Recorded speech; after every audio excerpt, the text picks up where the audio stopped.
എന്നെ പഠിപ്പിച്ച രണ്ട് അധ്യാപകർ രീതിയിലുണ്ട്.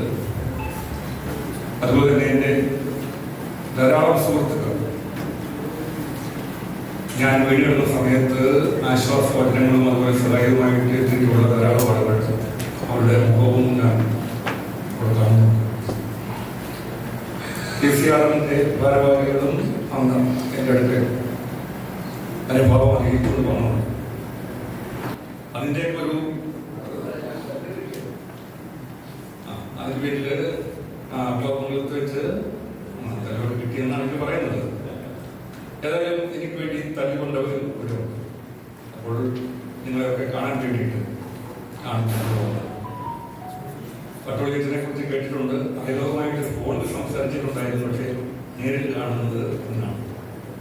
അതുപോലെ തന്നെ സിസ്റ്റർ റാണിക്കുമായിട്ടും സംസാരിച്ചിട്ടുണ്ട്, നേരിട്ട് കാണുന്നത് ഇപ്പോഴും. അപ്പോൾ അതുപോലെ തന്നെ യുക്തിവാദി സംഘത്തിന്റെ നേതാവായ ഉപരവാദിത്താൻ ഞങ്ങൾ വളരെ സുഹൃത്തുക്കളാണ്. അദ്ദേഹം ഒക്കെ ഇവിടെ ഉണ്ട്. അപ്പോൾ എല്ലാവരെയും കാണുന്നു എന്നുള്ളതിലാണ് എൻ്റെ ഒരു സന്തോഷം. അപ്പോൾ ഇതിന് ഒരു പേര്, എൻ്റെ ഒരു പ്രഭാഷണത്തിന് എന്തൊരു പേര് വേണമെന്ന് ചോദിച്ചപ്പോൾ ഞാൻ തന്നെയാണ് എന്താണ് സ്നേഹഭാഷണം, സ്നേഹ സംഭവമല്ലേ ഇത്, സ്നേഹഭാഷണം ആയിക്കോട്ടെ എന്ന് പറഞ്ഞു. അതായത് അപ്പോൾ ഒരു സ്നേഹിതനോട് എന്താണ് പറയേണ്ടത്, അനുഭാവമുള്ളവരോട്, നമ്മളോട് സ്നേഹമുള്ളവരോട് ഞാൻ എൻ്റെ വിശേഷങ്ങളാണ് പങ്കുവെക്കാൻ ആഗ്രഹിക്കുന്നത്. ഒരു കാലത്ത് നിങ്ങളെ പോലെ കടുത്തതല്ലെങ്കിലും മതവിശ്വാസിയായിരുന്ന ആളാണ് ഞാൻ. ഒരു 4-5 വയസ്സ് 4-5 ക്ലാസ്സിലൊക്കെ പഠിക്കുന്ന കാലത്ത് എനിക്ക് എൻ്റെ ജീവിതാഭിലാഷം എന്ന് പറയുന്നത് വിശുദ്ധനാണ്.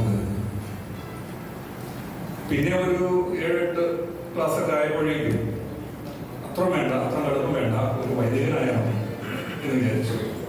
പക്ഷെ അത് 10ാം ക്ലാസ്സൊക്കെ ആയപ്പോഴേക്കും അത് വേണ്ട, സാധാരണ ഒരു ആത്മീയനായാൽ മതി, വിശ്വാസിയായാൽ മതി എന്ന് വിചാരിച്ചങ്ങനെ തുടർന്ന് പോകുന്നതാണ്. ഏതായാലും ഈ മതവുമായിട്ട് ബന്ധമുള്ള ആളാണ് ഞാൻ, ആയിരുന്നു. എല്ലാ തരത്തിലും പുരോഹിതന്മാരുടെ സൗഹൃദ സദസ്സുകൾ ധാരാളമായിട്ട് ഞാൻ പങ്കെടുത്തിട്ടുണ്ട്. അവരോടൊപ്പം ദീർഘകാലം ജോലി ചെയ്തതാണ്. അപ്പോൾ അതിൽ നിന്നൊക്കെ എനിക്ക് മനസ്സിലായ ഒരു സംഗതിയുണ്ട്.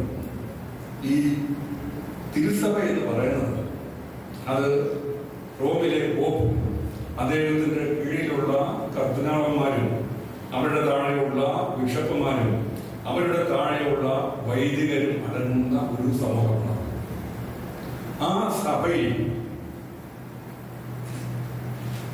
ആത്മീയർക്ക്, വിശ്വാസികൾക്കോ, എന്തിനേറെ സന്യാസിനിമാരായിട്ടുള്ള കന്യാസ്ത്രീകൾക്കോ പോലും അവർ പോലും അതിന്റെ അംഗമല്ല. അവരെല്ലാം ഇതിന്റെ പുറത്താണ്. ദൈവദാസികൾ എന്ന പേരില് ഈ സഭ അധികാരികൾക്ക് വേണ്ടിയിട്ട് പൗരോഹിത്യ പ്രാമാണിത്യത്തെ സപ്പോർട്ട് ചെയ്യുന്ന ഒരു വിങ്ങായിട്ട് ലോകമെമ്പാടും പ്രവർത്തിച്ചു വരുന്ന തികച്ചും അടിമകളുടെ ഒരു കൂട്ടായ്മയാണ് ഈ കന്യാസ്ത്രീകളുള്ളത്. അതുപോലെ തന്നെയാണ് വിശ്വാസികളായിരിക്കുന്ന ഈ സഭയിലെ മറ്റ് അൽമേയരും.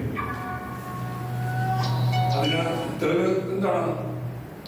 അതായത് എനിക്കറിയാം, ഒരു വൈദികനും തമ്മിൽ ചില പ്രശ്നമുണ്ടാകും. ഒരു വൈദികനും ഒരു അൽമേയനും തമ്മിൽ പ്രശ്നമുണ്ടായാൽ സഭ എപ്പോഴും നിലകൊള്ളുന്നത് ആ വൈദികനിലൂടെയാണ്. ഒരു വൈദികനും കന്യാസ്ത്രീയും തമ്മിൽ പ്രശ്നമുണ്ടായാൽ സഭ എപ്പോഴും നിലകൊള്ളുന്നത് വൈദികനിലൂടെയായിരിക്കും. അതുപോലെ തന്നെയാണ് ഇപ്പോൾ ഒരു ബിഷപ്പും ഒരു കന്യാസ്ത്രീയും തമ്മിൽ പ്രശ്നമുണ്ടായാൽ കന്യാസ്ത്രീ എവിടെയെല്ലാം പരാതി കൊടുത്താലും അതെല്ലാം നിഷ്കരണം തള്ളപ്പെട്ടു പോകുന്നത് എന്തുകൊണ്ടാണ്? കന്യാസ്ത്രീ എന്ന് പറയുന്ന വർഗം കത്തോലിക്ക സഭ എന്ന് പറയുന്ന സഭയിലെ അംഗങ്ങളെയല്ല, അവര് ദാസിമാരാണ്. ബാക്കിയുള്ള വിശ്വാസികൾ മുഴുവനും അടിമകളാണ്. അച്ഛൻ പറഞ്ഞതുപോലെ പേ ചെയ്യുക, പ്രേ ചെയ്യുക, പിന്നെ ഒബേ ചെയ്യുക. ഞാൻ അധ്യാപകനായ സമയത്ത് വൈദികരായ പ്രിൻസിപ്പൽമാരോടൊക്കെ ജോലി ചെയ്തിട്ടുണ്ട്. അവരുടെ ഒരു മനോഭാവം എന്താണ്? ഞങ്ങളാണ് നിനക്കൊക്കെ ജോലി തന്നതെന്നാണ്. ഞങ്ങളുടെ കോളേജിൽ നിനക്കൊക്കെ ഞങ്ങൾ ജോലി തന്നതാണ്. അന്ന് ഞാൻ വിചാരിച്ചു, ഇതെന്തൊരു അസംബന്ധമാണ് ഈ പറയുന്നത്. ഞാനൊക്കെ ആണെങ്കിൽ ഒരു 4ാം ക്ലാസ് മുതൽ ജോലി ചെയ്ത് ജീവിച്ചു വന്നതാണ്. അതായത് അതിനുശേഷം ഭക്ഷണത്തിനെങ്കിലും ജോലി ചെയ്തിട്ടാണ് വിദ്യാഭ്യാസം നടത്തുന്നത്. അതുപോലെ തന്നെ എൻ്റെ അപ്പനും അല്ലെങ്കിൽ ഞങ്ങളും പണി ചെയ്തുണ്ടാക്കുന്ന കാശ് കൊണ്ട് ഭക്ഷണം കഴിക്കുകയും പഠിച്ച് ഈ പറയുന്ന ജോലിക്ക് അർഹത നേടുകയും ചെയ്തവരാണ്. ഈ പറയുന്ന എന്നോട് പറയുന്ന ഈ വൈദികൻ അല്ലെങ്കിൽ പ്രിൻസിപ്പലായിട്ടിരിക്കുന്ന ആള് 10ാം ക്ലാസ് വരെ കഴിഞ്ഞിട്ട് അവരെ പോയി പഠിപ്പിച്ച് ഈ പരുവത്തിലാക്കി ധാരാണ്.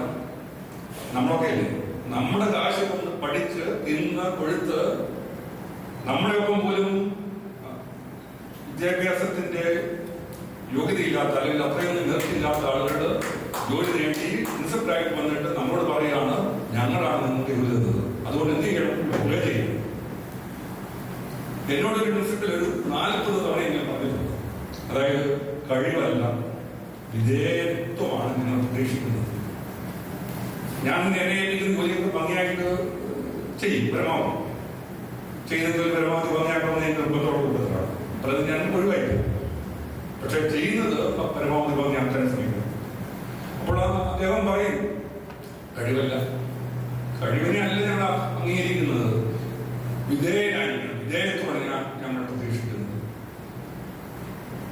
അപ്പോൾ അന്നത്തെ നമ്മളിങ്ങനെയൊക്കെ വിചാരിച്ചാലും ഒരിക്കലും എന്നെ കൊണ്ടൊക്കെ ഈ നോട്ടീസ്, കോളേജിലെ നോട്ടീസും അതുപോലെ തന്നെ എന്തെങ്കിലുമൊക്കെ ഭാഷാപരമായിട്ട് എഴുതാനൊക്കെ ഉള്ളതൊക്കെ എഴുതിപ്പിക്കും. ഞാനതൊക്കെ പരമാവധി ഭംഗിയായിട്ട് എഴുതി കൊടുക്കും. ഒരിക്കലും എന്നോട് പറയുകയാണ് എഴുതാൻ കഴിവുള്ളതുകൊണ്ടാണ് എഴുതിപ്പിക്കുന്നത്. എഴുതാൻ എനിക്ക് കഴിവുണ്ടായി പോയത് എൻ്റെ ഒരു കുറവായിട്ട് എഴുതാൻ അറിയാവുന്നതാണ് എഴുതിപ്പിക്കുന്നതെന്നൊക്കെ പറഞ്ഞിട്ട് എന്നെ ശാസ്ത്രീയമാണ്. അപ്പൊ അത്തരത്തിലൊക്കെയുള്ള പ്രവൃത്തി അന്ന് എനിക്കത് മനസ്സിലായില്ലെങ്കിൽ ഇപ്പൊ നല്ല വ്യക്തമാണ്. കാരണം കത്തോലിക്ക സഭ എന്ന് പറയുന്നത് ഈ പറയുന്ന പുരുഷ മേധാവി പൗരോഹിത്യത്തിൻ്റെതാണ്. അവിടെ സാധാരണ വിശ്വാസികൾക്കോ സ്ത്രീകൾക്കോ കന്യാസികൾക്കോ ഒരു ബലൂറി അവരങ്ങനെ അവരുടെ അടിമകളാണ്. അതുകൊണ്ടാണ് സിസ്റ്റർ റാണിറ്റ് ബിഷപ്പിനും അതുപോലെ തന്നെ കർദിനാളന്മാർക്കും അതുപോലെ തന്നെ പോപ്പിനും ഒക്കെ പരാതി കൊടുത്തിട്ട് അവരാരും തിരിഞ്ഞു നോക്കാൻ കഴിയും. അതുകൊണ്ടാണ് ഒരു കന്യാസ്ത്രീയെ പിന്നെ ബലമായിട്ട് കൊന്നിട്ട് കിണറ്റിലിട്ടിട്ട് അതിനു വേണ്ടിയിട്ട് ആ പ്രതികൾക്ക് വേണ്ടിയിട്ട് സഭ നിലവുണ്ട്. അവർക്ക് വേണ്ടിയിട്ട് പ്രാർത്ഥിക്കാൻ, അതായത് പ്രതികൾക്ക് വേണ്ടിയിട്ട് പ്രാർത്ഥിക്കാൻ വേണ്ടിയിട്ട് പള്ളികളിലൊക്കെ ആഹ്വാനം നടത്തുന്നത്. അപ്പോൾ ആ ഒരു തിരിച്ചറിവ് വന്നതോടുകൂടിയാണ് ഈ പറയുന്ന സഭയിൽ നിന്ന്, കത്തോലിക്ക മതത്തിൽ നിന്ന് ഞാൻ വിടുതൽ നേടുന്നത്. ഈ സഭ എന്ന് പറയുന്നത് പണ്ട് ഇങ്ങനെയൊക്കെ തന്നെയായിരുന്നു, ഉണ്ടായ കാലം മുതൽ തന്നെയാണ്. 14ാം നൂറ്റാണ്ടിൽ എഴുതപ്പെട്ടൊരു സാഹിത്യകൃതിയുണ്ട്, ഡെക്കാമറോ കഥകളെന്ന് പറയും. ലിയോ വെന്നീട് ബൊക്കാച്ചോ എഴുതിയ ഒരു ഇറ്റലിക്കാരനായിട്ടുള്ള സാഹിത്യകാരൻ എഴുതിയൊരു ബുക്കാണ്. അത് ഞങ്ങളുടെ മൂവാറ്റുപുഴ പിന്നെ കോളേജിൽ മുല്ല കോളേജിലുണ്ടായിരുന്നു. അതിന് ഇംഗ്ലീഷ് പത്രമുണ്ട്. അതിന്റെ മലയാളം പതിപ്പ് DC ബുക്സ് പ്രസിദ്ധീകരിച്ചപ്പോൾ ഞാൻ കോളേജിലേക്ക് ബുക്ക് എടുക്കുന്ന കൂട്ടത്തിൽ അതും കൂടെ വാങ്ങിച്ചു. അതിനൊക്കെ നമ്മളൊക്കെ ഇട്ട് കഴിഞ്ഞിട്ട് പിന്നെ ലൈബ്രറിയാണ് സംശയിച്ചു, ഇവിടെ ലൈബ്രറി വെക്കാനുള്ളാവോ? അദ്ദേഹം പ്രിൻസിപ്പലായിട്ടുള്ള ഒരു വൈദ്യനോട് പോയി പറഞ്ഞു. അദ്ദേഹം പറഞ്ഞു, എന്നെ വിളിച്ചിട്ട് പറഞ്ഞു ഈ ബുക്ക് ഇവിടെ വെക്കാൻ പറ്റുമല്ലോ. അപ്പോൾ പണ്ടത്തെ അച്ഛനായിട്ടുള്ള വൈദ്യനായിരിക്കുന്ന ഒരു പ്രിൻസിപ്പലിന്റെ പുസ്തക ശേഖരം അറിയപ്പെടുന്ന കോളേജിലേക്ക് സംഭാവന ചെയ്ത കൂട്ടത്തിലുള്ളതാണ് ഈ ഇംഗ്ലീഷ് ബുക്ക് ഡെക്കാമറോ. പക്ഷെ അതിന് മലയാളം അല്ലേ ഇപ്പം DC ബുക്സ് പ്രസിദ്ധീകരിച്ചത് നമുക്ക് എന്തുകൊണ്ട് വായിച്ചുകൂടാ? ഈ കുട്ടികളോടൊക്കെ പരീക്ഷയ്ക്ക് ചോദ്യം ചോദിക്കുന്നതാണ്. അതായത് ഈ ഡെക്കാമറോ എന്ന ഈ പഞ്ചതന്ത്രങ്ങൾ പോലെയുള്ള ധാരാളം കഥ പറയുന്ന ഒരു സാധനമാണ്, ഒരു ബുക്കാണ്. അപ്പൊ അതിന്റെ ഓതറിന്റെ ഒക്കെ ഹിസ്റ്ററിയിലും സാഹിത്യത്തിലൊക്കെ ചോദ്യം ചോദിക്കുന്നതാണ്. അപ്പോൾ ആ കൃതിയെക്കുറിച്ചും അതിൻ്റെ എഴുത്തുകാരനെ കുറിച്ചൊക്കെ നമ്മൾ ഈ 5-6 നൂറ്റാണ്ടായിട്ട് പഠിക്കുന്നതാണ്, ലോകം മുഴുവൻ ചർച്ച ചെയ്യുന്നതാണ്. പക്ഷേ ഈ ബുക്ക് ലൈബ്രറിയിൽ വേണ്ട. മറ്റേത് ഇംഗ്ലീഷിൽ അതവിടെ ഇന്നാലും കുഴപ്പമില്ല, ആരും വായിക്കത്തൊന്നുമില്ല. ഈ മലയാളം വെക്കണ്ട എന്ന് പറഞ്ഞിട്ട് ഇപ്പോഴും എൻ്റെ ഉണ്ടാകും. എനിക്ക് സമയമായിട്ട് കിട്ടി, കാരണം അതിൽ ലൈബ്രറിയിൽ വെച്ചില്ല, വാങ്ങിച്ചതാണല്ലോ. ഏതായാലും അത് എൻ്റെ വീട്ടിൽ ഇപ്പോഴും ഉണ്ട്. നമ്മളെ കോളേജിൻ്റെ നമ്പരൊക്കെ ഇട്ട് സീലൊക്കെ വെച്ചൊരു ബുക്ക് ചെറുതെ എനിക്ക് കിട്ടിയിട്ടുണ്ട്. അതിലെ രണ്ടാമത്തെ കഥ യൂതനും കത്തോലിക്ക മതവും എന്നാണ് എനിക്ക്. ഈ ബൊക്കാശോ ജനിക്കുന്നത് തന്നെ 1313 1375 മരിച്ചുപോയി. 62 വർഷത്തെ ജീവിതമാണ് അദ്ദേഹത്തിന് ഉണ്ടായിരുന്നത്. അദ്ദേഹം ഫ്ലോറൻസിൽ ജനിച്ച ആളാണ്. ഫ്ലോറൻസിന്റെ പ്രതിനിധിയായിട്ട് പോപ്പിനെയൊക്കെ റോമിൽ പോയി കണ്ടിട്ടുള്ള ആളാണ്. അപ്പോൾ ജിസ്രയായിട്ട് റോമുമായിട്ട് മെത്രാന്മാരും കർദിനാളന്മാരുമായിട്ട് നല്ല ബന്ധമുള്ള ഒരാളാണ് അദ്ദേഹം. അദ്ദേഹത്തിന്റെ രണ്ടാമത്തെ കഥയുടെ സാരമിതാണ്. അതായത് പാരീസിൽ 2 സുഹൃത്തുക്കൾ. ഒരാൾ ഈ ജൗളി തരങ്ങളുടെ വിൽപ്പനക്കാരനാണ്, വലിയ ജൗളി ടെക്സ്റ്റൈൽ വ്യാപാരിയാണ്, കത്തോലിക്കനാണ്. പേര് ജഹനോട്ട്, അങ്ങനെ മറ്റാണ് ജഹനോട്ട്. അദ്ദേഹത്തിൻ്റെ ഒരു സുഹൃത്ത്, അതും വലിയ വ്യാപാരിയാണ്, സമ്പന്നനാണ്, പക്ഷേ യൂതനാണ്. പേര് അബ്രഹാം. ഇവര് രണ്ടുപേരും നല്ല മനുഷ്യരാണ്, ഒരു പാപം ചെയ്യാതെ നല്ല ജീവിത ശുദ്ധി പുലർത്തുന്നവരാണ്.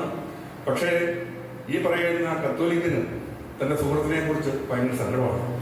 ഇയാൾ എത്ര നല്ല മനുഷ്യനാണ്, ആരെ ഉദ്ധരിക്കാത്തവനാണ്, പക്ഷേ ഇയാൾ മരിച്ചു കഴിയുമ്പോൾ നരകത്തിൽ പോകുമല്ലോ. കത്തോലിക്ക സഭയിൽ കൂടിയല്ലാതെ എങ്ങനെ സ്വർഗത്തിൽ പോകും? അപ്പോൾ മരിച്ചു കഴിഞ്ഞാൽ ഇദ്ദേഹം നരകത്തിൽ പോകുമല്ലോ എന്ന് വിചാരിച്ചിട്ട് ഇദ്ദേഹത്തെ മതം മാറ്റി കത്തോലിക്കനാക്കാൻ വേണ്ടിയിട്ട് അദ്ദേഹം ദൃഢപ്രതിജ്ഞ ചെയ്തു. അങ്ങനെ കത്തോലിക്ക സഭയെക്കുറിച്ച് ധാരാളമായിട്ട് സമയം കിട്ടുമ്പോഴെല്ലാം ഈ പറയുന്ന യൂതനായ അബ്രഹാം എന്ന് പറയും. അബ്രഹാം അതെല്ലാം സശക്തം കേൾക്കും, ഒന്നും എതിരൊന്നും പറയില്ല. എന്നാലും അവസാനം പറയും, ഞാൻ യൂതനായിട്ട് ജനിച്ചു, യൂതനായിട്ട് ജീവിക്കുന്നു, യൂതനായിട്ട് തന്നെ മരിക്കണം, അതാണ് എൻ്റെ ആഗ്രഹം. എന്നാലും ഈ പറയുന്ന കത്തോലിക്കൻ എത്രയോ പിന്നെ ആളുകളെ എന്നെ നിർബന്ധിച്ച് മാനസാന്തരപ്പെടുത്തി സ്വർഗത്തിലേക്ക് വിടാൻ വേണ്ടിയിട്ടാണല്ലോ ഈ പറയുന്ന മിഷണറിമാരെല്ലാം പ്രവർത്തിക്കുന്നത്. ലോകമെമ്പാടും എപ്പോഴും അച്ഛന്മാരും കന്യാസികളും ഒക്കെ അങ്ങനെയാണല്ലോ ചെയ്യുന്നത്.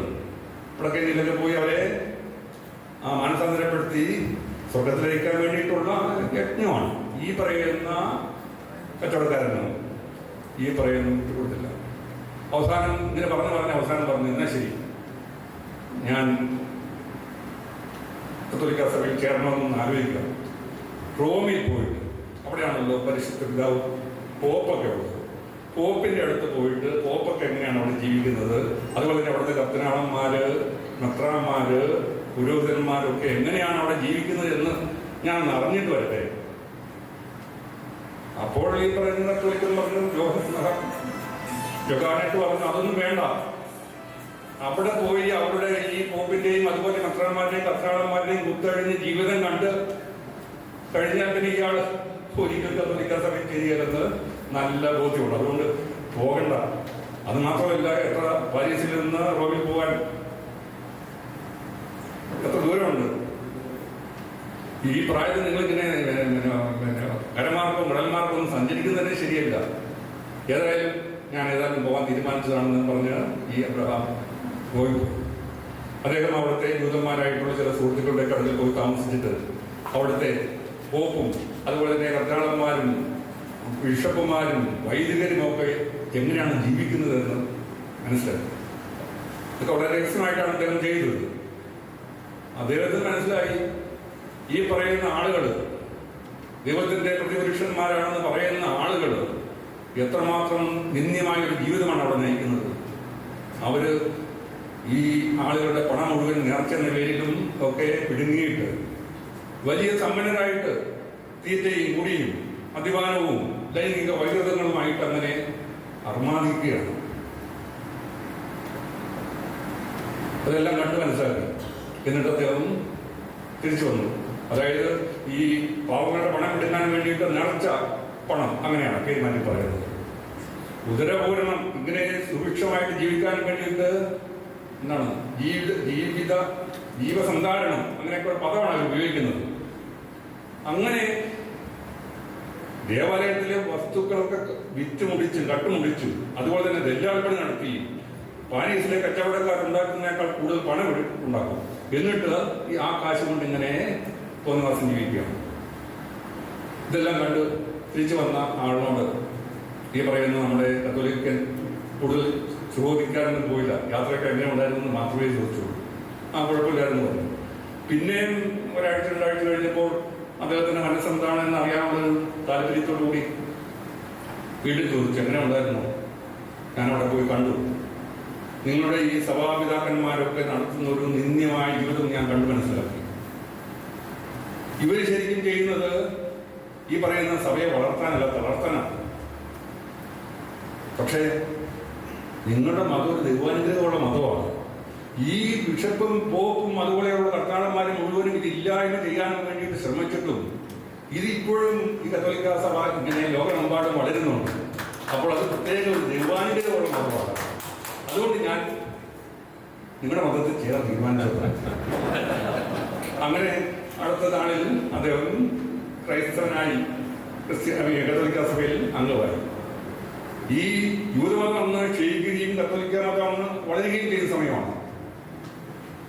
എന്തുകൊണ്ടാണ് ഈ കത്തോലിക്ക മതം ഇങ്ങനെ വളരുന്നത്? അത് ക്ഷയിച്ചു പോകാതെ ദൈവാനുഗ്രഹം കൊണ്ടൊന്നുമല്ല. ആളുകളുടെ ഈ എന്താണ് ബുദ്ധി കെട്ടുപോയതുകൊണ്ടാണ്. ഈ ഒരു ഗുരു എന്ന് പറയുന്ന സിനിമ നിങ്ങൾ കണ്ടിട്ടുണ്ടാവും. അത് ഇല്ലാമപ്പഴ കഴിച്ച് അവരുടെ കാഴ്ചശക്തി മുഴുവൻ ഒരു പ്രദേശത്തുള്ള ആളുകളുടെ പോവുകയാണ് എന്ന് പറഞ്ഞതുപോലെ എനിക്കിപ്പോൾ തന്നെ വിശ്വാസത്തിന്റെ വിഷം കുത്തിവെച്ച് കൊതിപ്പിച്ചും പേടിപ്പിച്ചും അത് തരും, ദൈവത്തോട് പ്രാർത്ഥിച്ചാൽ അത് തരും, ഇത് കിട്ടും അത് കിട്ടും എന്നൊക്കെ പറഞ്ഞ് നമ്മുടെ കുട്ടികളെ കൊതിപ്പിക്കും. അതുപോലെ തന്നെ പേടിപ്പിക്കും. അത് ചെയ്ത് കഴിഞ്ഞാൽ ദൈവം കോപിക്കും, നരകത്തിൽ കൊണ്ടുവരും, അത് ഇത് ചെയ്യും എന്നൊക്കെ പറഞ്ഞു. അങ്ങനെ കൊതിപ്പിച്ചും പേടിപ്പിച്ചും കുട്ടികളുടെ ബുദ്ധി കുറയ്ക്കുന്ന സമയം അക്കാലത്ത് തന്നെ അതിന് മുമ്പ് തന്നെ ഈ ദൈവവിശ്വാസം അങ്ങ് അടിച്ചേൽപ്പിക്കുകയാണ്. അങ്ങനെ ഈ പറയുന്ന തലമുറയെ മുഴുവൻ രോഗികളാക്കിയിട്ടാണ് കത്തോലിക്ക സഭ ഇങ്ങനെ നിലകൊള്ളുന്നത്. അപ്പോൾ നമ്മൾക്ക് ആ രോഗത്തിൽ നിന്ന് അത് പലതരത്തിലുണ്ട്. രോഗം എന്ന് പറഞ്ഞു കഴിഞ്ഞാൽ ഒരു രോഗം പലർക്കും പല രീതിയിൽ വരും. എനിക്കുണ്ടായിരുന്ന രോഗം എന്താണ്, പലപ്പോഴും ഞായറാഴ്ചകൾ പള്ളിയിൽ പോകണം, അത്രയൊക്കെ ഉണ്ടായിരുന്നു. ഒരു 15 വയസ്സ് കഴിഞ്ഞിട്ടുള്ള രോഗം. എപ്പോഴും പ്രാർത്ഥിക്കും. അതായത് 2021 വരെ ഒരു സന്നിഗ്ധ ഘട്ടം വരുമ്പോൾ, എന്തെങ്കിലും ഒരു പ്രശ്നം വരുമ്പോൾ, നമുക്ക് സ്വന്തമായിട്ട് ചെയ്യാൻ ഒരു പ്രാണി ഇല്ലാതെ വരുമ്പോൾ, അല്ലെങ്കിൽ ഒരു ദൈവസഹായം വേണമെന്നൊക്കെ തോന്നുമ്പോൾ, രാവിലെ വണ്ടി എടുക്കുമ്പോഴൊക്കെ ഞാനൊന്ന് പ്രാർത്ഥിച്ചിട്ടൊക്കെ ആയിരുന്നു പോകുന്നത്. അപ്പോൾ പരീക്ഷ എഴുതുന്ന കാലത്തൊക്കെ തന്നെയാണ് പ്രാർത്ഥിച്ചിട്ടാണ് പറയുന്നത്. അപ്പൊ അത്രയൊക്കെ ഒരു ചെറിയ രോഗം ഉണ്ടായിരുന്നു. പക്ഷെ ചിലർക്ക് അങ്ങനെയൊന്നുമില്ല, ഭയങ്കര രോഗം. ഇപ്പൊ കൃപാസനത്തിലൊക്കെ പോകുന്ന ആളുകളെ കുറിച്ച് നമുക്ക് ഭയങ്കര സഹതാപമാണുള്ളത്. അവർ നല്ല രോഗം മൂർച്ഛിച്ചവരാണ്. അവർക്ക് ആ കൃപാസനം പത്രം അരച്ച് കലക്കി കുടിച്ചാലേ ഒരു ചെറിയ ആശ്വാസം കിട്ടും. അപ്പോൾ നമ്മളെ സംബന്ധിച്ചും ഇപ്പോൾ ഉണ്ടല്ലോ ആ രോഗം കുറച്ച് കുറഞ്ഞിട്ടുണ്ട്. പോയി എന്ന് വേണം ഞാൻ അങ്ങനെയാണ് വിചാരിക്കുന്നത്. ആ രോഗം പോയതോടുകൂടി ഉണ്ടാകുന്ന ഒരു ആഹ്ലാദത്തിന്റെ ഒരു അളവ് പറഞ്ഞറിയിക്കാൻ പറ്റാത്തതാണ്. ഇപ്പൊ രോഗമില്ലാത്തവർക്ക്, ഇപ്പൊ രാജഗോപാൽ പാകത്താരത്തിനെ പോലെ അദ്ദേഹത്തിന്റെ മക്കൾക്കൊക്കെ ഈ രോഗം ഉണ്ടായിട്ടില്ല. അദ്ദേഹം ചിലപ്പോൾ ഭേദമായതായിരിക്കും. അദ്ദേഹത്തിന്റെ മകൾ എനിക്കറിയാവുന്ന മകളാണ്. അങ്ങനെയല്ല പഠിപ്പിച്ചത്, അങ്ങനെയല്ല വളർത്തത്. ആ രോഗത്തിന്റെ വിഷം പറഞ്ഞു കൊടുക്കാത്തത് കൊണ്ട്, അല്ലെങ്കിൽ ആ തലച്ചോറിലേക്ക് കടത്തിവിടാത്തത് കൊണ്ട് അവരിത്ര സ്വാതന്ത്ര്യത്തോടുകൂടിയാണ് ജീവിക്കുന്നത്. അപ്പം ഞാനൊക്കെ രോഗം ഉണ്ടായിട്ട് ആ രോഗത്തിൽ നിന്ന് മോചനം നേടുകയാണ്. രോഗം ഇല്ലാത്തവരെക്കാൾ കൂടുതൽ രോഗം ഉണ്ടായിട്ട് മോചനം നേടുന്നവർക്കാണല്ലോ കൂടുതൽ ആഹ്ലാദം. ആ ആഹ്ലാദം എന്ന് പറയുന്നത് അത് അനുഭവിച്ച് തന്നെ അറിയേണ്ടതാണ്.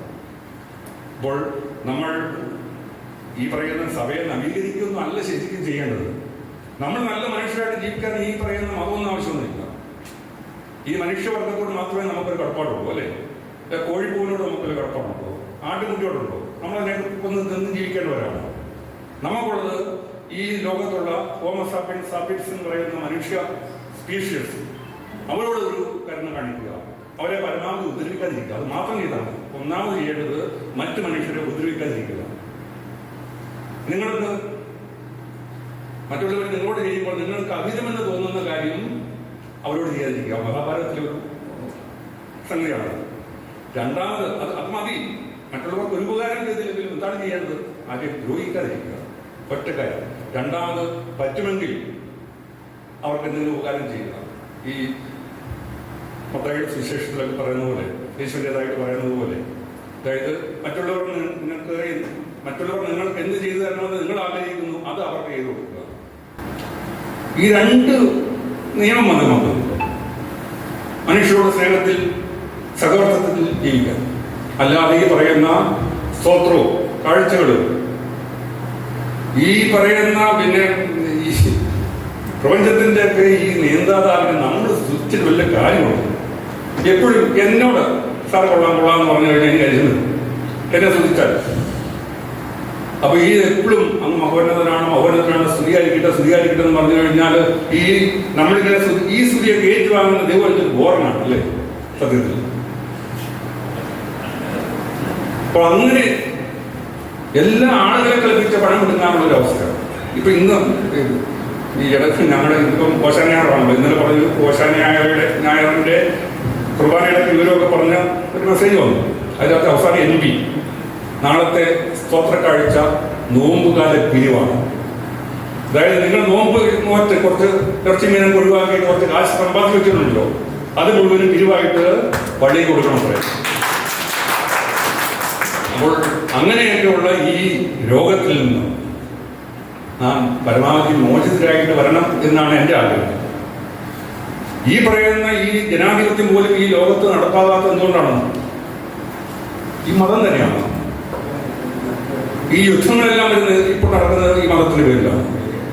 ഇസ്ലാം മതം പ്രത്യേകിച്ചിട്ടുള്ള എവിടെയെങ്കിലും ജനാധിപത്യം ഉണ്ടോ? ഇപ്പൊ ഇന്ത്യ പോലും അങ്ങനെ ആയിക്കൊണ്ടിരിക്കുമല്ലേ. അപ്പോൾ മതത്തിൽ നിന്നൊക്കെ മാറി നമ്മുടെ പാരമ്പര്യത്തിന്റെയും ആചാരങ്ങളുടെയും കെട്ടുപാടുകളൊക്കെ ഉപേക്ഷിച്ച് സ്വതന്ത്ര പൗരന്മാരായിട്ട് മറ്റുള്ളവരെ ആദരിക്കുന്ന, മറ്റുള്ളവരെ ബഹുമാനിക്കുന്ന എല്ലാ മനുഷ്യരെയും സഹോദരങ്ങളായിട്ട് കാണുന്ന വിശ്വപൗരന്മാരായിട്ട്, ദേശീയത പോലും ഇതിനകത്ത് വരരുത്. ലോകത്തെമ്പാടുമുള്ള മനുഷ്യർ നമ്മുടെ സഹോദരങ്ങളാണ്, നമ്മളെ പോലെയുള്ളവരാണ്. അവരെ പരമാവധി ദ്രോഹിക്കാതിരിക്കുക, പരമാവധി പറ്റുമെങ്കിൽ എന്തെങ്കിലും അവർക്ക് ഉപകാരം ചെയ്തു കൊടുക്കുക എന്നുള്ള ഒറ്റ ഫിലോസഫി മതി ഈ ലോകം നന്നാകാൻ. അങ്ങനെയുള്ള ഒരു മാനവകുലം, ലോകം വിശ്വപൗരൻ എന്ന അവസ്ഥയിലേക്ക് നമ്മളൊക്കെ ഉയരട്ടെ എന്ന് ആശംസിച്ചുകൊണ്ട്, അതിനുവേണ്ടി ആഗ്രഹിച്ചുകൊണ്ട് എല്ലാവർക്കും സിസ്റ്ററിനും അതുപോലെ തന്നെ അതുപോലെ അച്ഛനും എൻ്റെ ഗുരുനാഥന്മാർക്കും സുഹൃത്തുക്കൾക്കും എല്ലാം നന്ദി പറഞ്ഞുകൊണ്ട് നമസ്കാരം.